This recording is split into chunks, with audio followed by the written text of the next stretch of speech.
ദൈവത്തിന്റെ അതിപരിശുദ്ധ നാമം വാഴ്ത്തപ്പെടുമാറാകട്ടെ. കർത്താവായ യേശുക്രിസ്തുവിന്റെ ധന്യ തിരുനാമത്തിൽ എല്ലാ പ്രിയപ്പെട്ടവർക്കും പ്രഭാത വന്ദനം അറിയിക്കുന്നു. ഈ പകൽക്കാലം ദൈവം നമുക്ക് തരുന്ന സമയങ്ങൾ അനുഗ്രഹിക്കപ്പെട്ടതായിരിക്കാൻ നമ്മളെ തന്നെ ദൈവകരങ്ങളിൽ സമർപ്പിച്ചു കൊടുക്കാം. 1 പത്രോസ് 3-ാം അധ്യായം 15-ഉം 16-ഉം വാക്യങ്ങളെ ആസ്പദമാക്കി ഒരു ആത്മീക ചിന്ത നിങ്ങളോടൊപ്പം പങ്കിടുവാൻ ഞാൻ ദൈവത്തിൽ ആശ്രയിക്കുന്നു, ശരണപ്പെടുന്നു. ക്രിസ്തീയ വിശ്വാസത്തെ കുറിച്ചുള്ള ശരിയായ ധാരണയും അത് മറ്റുള്ളവരെ മനസ്സിലാക്കുന്നതിനുള്ള കഴിവും ഓരോ ക്രിസ്തു വിശ്വാസിയും നേടേണ്ടതാണ്. ക്രിസ്തുവിനെ കുറിച്ചുള്ള സാക്ഷ്യം ഏത് വിധത്തിലുള്ളതായിരിക്കണമെന്ന് ഇവിടെ നമുക്ക് സൂചന ലഭിക്കുന്നുണ്ട്. ഒന്നാമതായി, ക്രിസ്തീയ പെരുമാറ്റത്തിന്റെ അടിസ്ഥാന തത്വങ്ങൾ ഉൾപ്പെടുന്ന ക്രിസ്തീയ വിശ്വാസത്തെ മറ്റുള്ളവർക്ക് മനസ്സിലാകത്തക്ക വിശ്വാസത്തിൽ അല്ലെങ്കിൽ വിധത്തിൽ ലളിതമായും യുക്തിയുക്തമായും നാം പ്രതിപാദിക്കണം.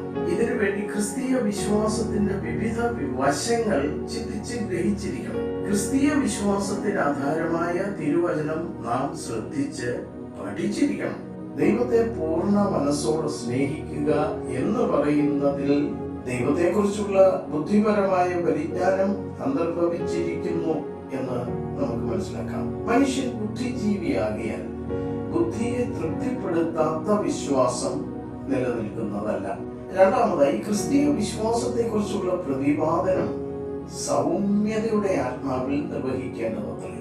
ക്രിസ്തു വിശ്വാസിയുടെ നില മനസ്സിലാക്കാത്തവൻ മടയനെന്നോ അഹംഭാവിയെന്നോ ഉള്ള ചിന്തയിൽ ക്രിസ്തുവിന് വേണ്ടിയുള്ള പ്രതിവാദം നടത്തുന്നത് ശരിയല്ല.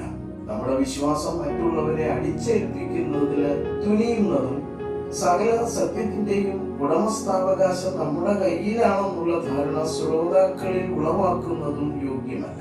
മര്യാദയുടെയും സ്നേഹത്തിന്റെയും അകമ്പടി മൂലം നമ്മുടെ പ്രതിവാദം മറ്റുള്ളവർക്ക് ആകർഷകമായി തീർക്കേണ്ടതാണ്. മൂന്നാമതായി, ക്രിസ്ത്യാനിയുടെ പ്രതിവാദം ഭയഭക്തിയുള്ളതായിരിക്കണം. നാം നടത്തുന്ന പ്രതിവാദത്തിന്റെ അന്തരീക്ഷവും സ്വരവും ദൈവത്തിന് ബഹുമാനകരവും സന്തോഷപ്രദവുമായ രീതിയിലായിരിക്കേണ്ടതാണ്. ലോക ചരിത്രത്തിൽ ദൈവശാസ്ത്ര സംബന്ധമായ വാദപ്രതിവാദങ്ങളെ പോലെ കർക്കശവും കയ്പ് നിറഞ്ഞതുമായ മറ്റ് വാക് സമരങ്ങൾ ഉണ്ടായിട്ടില്ല. ക്രിസ്തുവിനു വേണ്ടി നാം വായ തുറക്കുമ്പോൾ നമ്മുടെ വാക്കുകൾ സ്നേഹത്തിൽ പൊതിഞ്ഞു വേണം മറ്റുള്ളവരുടെ മുമ്പാകെ സമർപ്പിക്കുവാൻ. നാലാമതായി അല്ലെങ്കിൽ അവസാനമായി, നിഷ്കളങ്കമായ ക്രിസ്തീയ ജീവിതമാകുന്നു ക്രിസ്തീയ വിശ്വാസത്തിന്റെ അത്യുത്തമമായ ക്രിസ്തീയ പ്രതിവാദമെന്ന് നാം ഓർത്തിരിക്കണം. നല്ല മനസാക്ഷിയുള്ളവരായി ജീവിച്ച് മനുഷ്യരുടെ വിമർശനങ്ങൾ നിരർത്ഥകമെന്ന് കാണിച്ച് ക്രിസ്ത്യാനി വിജയം വരിക്കേണ്ടതാണ്. ക്രിസ്തു മാർഗത്തിന്റെ എതിരാളികളെ മിണ്ടാതാക്കുന്നതും യഥാർത്ഥമായ ക്രിസ്തീയ ജീവിതം തന്നെയാണ്. മറ്റുള്ളവർ ദൈവത്തിൽ വിശ്വസിക്കുന്നത് സുഗമമാക്കുന്നവനാണ് സാക്ഷാൽ വിശുദ്ധനെന്ന് ഒരാൾ പറഞ്ഞിരിക്കുന്നു. നമ്മളെ തന്നെ ദൈവകരങ്ങളിൽ സമർപ്പിച്ചുകൊണ്ട് നമുക്ക് പ്രാർത്ഥിക്കാം. നിത്യനും പരിശുദ്ധനുമായ ഞങ്ങളുടെ ദൈവമേ, സ്വർഗീയ പിതാവേ, ഇതന്റെ പ്രഭാതത്തിനായി ഞങ്ങൾ അങ്ങയെ സ്തുതിക്കുന്നു, സ്തോത്രം ചെയ്യുന്നു. ഉത്തമമായ പ്രതിവാദം ഏതെന്ന് ഈ പ്രഭാതയാമത്തിൽ ചിന്തിക്കുവാൻ കർത്താവ് തന്ന സാവകാശത്തിനായി സ്തോത്രം. കർത്താവേ, ഞങ്ങളെ അവിടുത്തെ പൊന്നുകരങ്ങളിൽ സമർപ്പിക്കുക. ക്രിസ്തീയ പെരുമാറ്റം മറ്റുള്ളവർക്ക് മനസ്സിലാകത്തക്ക വിധത്തിൽ പ്രതിപാദിക്കുവാൻ ഞങ്ങൾക്ക് കൃപ തരണമേ.